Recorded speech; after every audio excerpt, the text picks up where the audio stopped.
रावण अब सिर्फ राजा नहीं रहना चाहता था, वो बनना चाहता था सबसे शक्तिशाली। और तभी उसके मन में आया एक ऐसा विचार जो पूरी सृष्टि को हिला सकता था। अगर भगवान शिव स्वयं मेरे साथ लंका में रहेंगे तो मुझे कोई हरा नहीं सकता।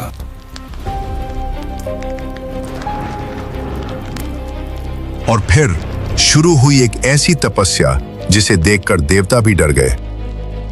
हे महादेव, जब तक आप मुझे दर्शन नहीं देंगे मैं रुकने वाला नहीं।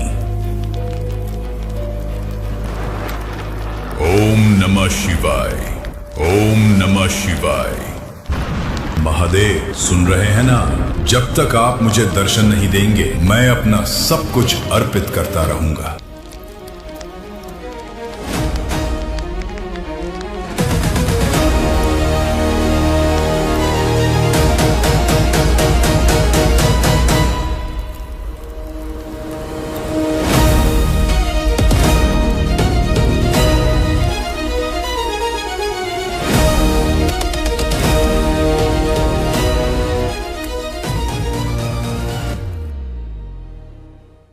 हे महादेव, ये मेरा एक और सिर आपकी भक्ति में अर्पित। जब तक आप प्रसन्न नहीं होंगे मैं खुद को खत्म करता रहूंगा।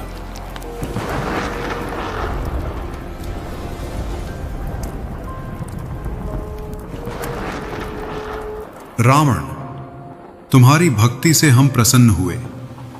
मांगो रावण, क्या चाहिए तुम्हें?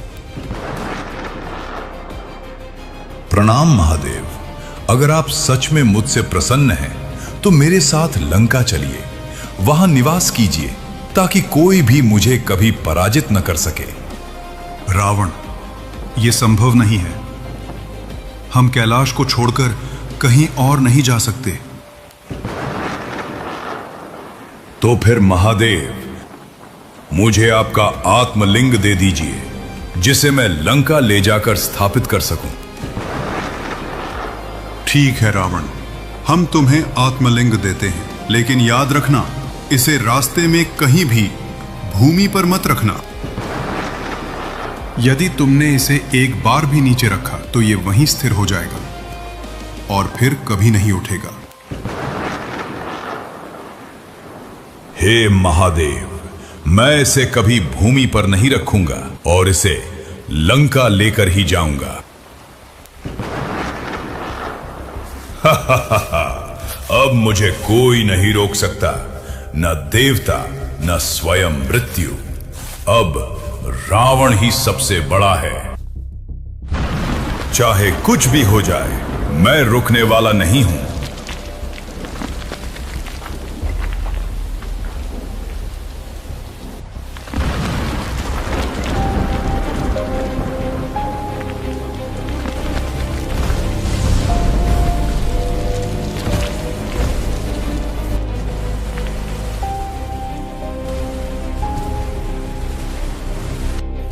इस आत्मलिंग के साथ अब पूरी सृष्टि मेरे कदमों में झुकेगी। रावण की शक्ति बढ़ती जा रही थी और अब देवता घबरा चुके थे। तभी सभी देवता पहुंचे, बुद्धि के देवता गणेश के पास। देवताओं के चेहरे पर डर साफ दिखाई दे रहा था। हे गणेश, अगर रावण आत्मलिंग लंका ले गया तो वो अजेय हो जाएगा। फिर ना देवता बचेंगे ना ये सृष्टि। उसकी तपस्या ने हमें पहले ही कमजोर कर दिया है। अब अगर आत्मलिंग भी उसके पास चला गया तो हम सबका अंत निश्चित है। देवराज सही कह रहे हैं, उसकी शक्ति हर पल बढ़ती जा रही है। हमें अभी कुछ करना होगा। हे विघ्नहर्ता, अब केवल आप ही हमारी सहायता कर सकते हैं। मैं सब जानता हूं, रावण की भक्ति सच्ची है, लेकिन उसका उद्देश्य अहंकार से भरा है। तो फिर देर मत कीजिए गणेश।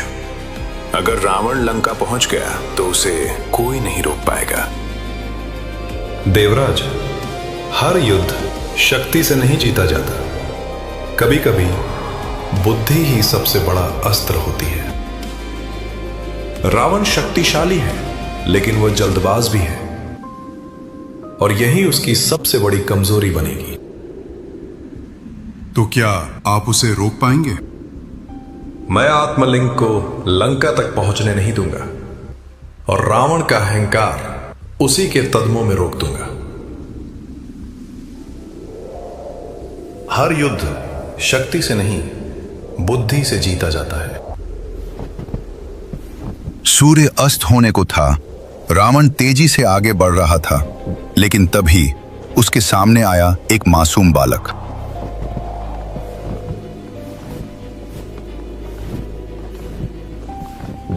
अरे, आप कौन हैं? इतना भारी क्या लेकर जा रहे हैं? मैं लंका का राजा रावण हूं, और ये महादेव का आत्मलिंग है। दूर हटो मेरे रास्ते से। रावण, वही जो खुद को सबसे शक्तिशाली समझता है, लेकिन इतना भारी शिवलिंग लेकर आप कैसे जा पाएंगे? मेरे लिए कुछ भी असंभव नहीं। पूरी सृष्टि मेरी शक्ति से कांपती है। बालक, मेरी बात सुनो। मुझे थोड़ी देर के लिए जाना होगा। तुम ये आत्मलिंग पकड़ लो जब तक मैं लौट आऊं। नहीं नहीं, ये बहुत भारी लग रहा है। मैं इसे ज्यादा देर तक नहीं पकड़ पाऊंगा। मैं आदेश दे रहा हूं, बस कुछ ही समय की बात है।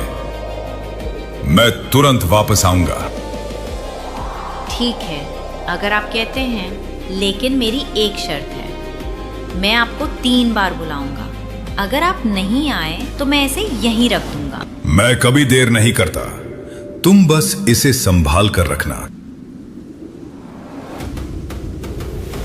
रावण चला गया, और अब शुरू हुआ असली खेल।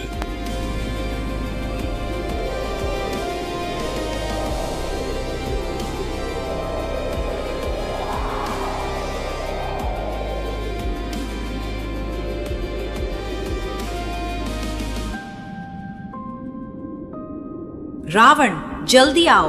मैं ज्यादा देर नहीं पकड़ सकता। चारों तरफ सन्नाटा था, कोई जवाब नहीं आया। रावण, सुन रहे हो? ये बहुत भारी है। जल्दी आओ। रावण, अब मैं इसे और नहीं पकड़ सकता।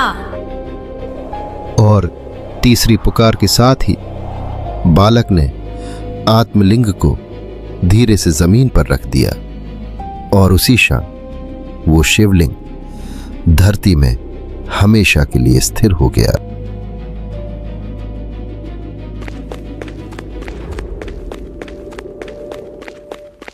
रुको, इसे नीचे मत रखना। मैं आ गया हूं।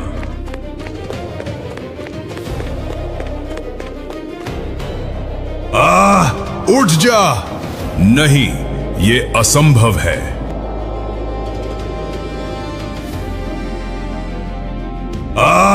उठ जा। नहीं, ये असंभव है।